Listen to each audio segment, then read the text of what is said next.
Hi అండి. నమస్తే. ఈరోజు మన వీడియోలో ఎంత లావుగా ఉన్న, ఎంత పెద్ద పొట్టైనా సరే ఈ పొడి పరగడుపున వేడి వాటర్‌లో కలుపుకొని తాగారంటే వారం రోజుల్లో చాలా సన్నగా అయిపోతారండి. పొట్ట కూడా తగ్గుతుంది. సో, ఈ పొడిని ఎలా ప్రిపేర్ చేసుకోవాలో ఇప్పుడు వీడియో చూసేయండి. ముందుగా స్టవ్ ఆన్ చేసుకొని ప్యాన్ పెట్టుకొని అందులోకి 2 టేబుల్ స్పూన్ల వరకు జీలకర్ర, 1 టేబుల్ స్పూన్ వరకు వాము, 7, 8 వరకు మిరియాలు, 3 దాల్చిన చెక్క ముక్కలు, 3 యాలకులు వేసుకొని వీటిని లైట్‌గా రోస్ట్ చేసుకోండి. చూసారు కదా, వీటిని లైట్‌గా ఫ్రై చేసుకున్న తర్వాత ఇప్పుడు స్టవ్ ఆఫ్ చేసేసుకొని వేరే ప్లేట్లోకి తీసుకొని వీటిని పూర్తిగా చల్లారబెట్టుకోండి.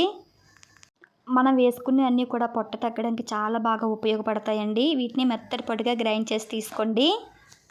చూసారు కదండి, ఈ విధంగా మెత్తటి పొడిగా గ్రైండ్ చేసి తీసుకున్న తర్వాత దీన్ని గాజుసీసాలో స్టోర్ చేసుకొని రోజు పరగడుపున గోరువెచ్చని నీటిలో 1/2 టేబుల్ స్పూన్ వరకు ఈ పౌడర్‌ని కలుపుకోండి.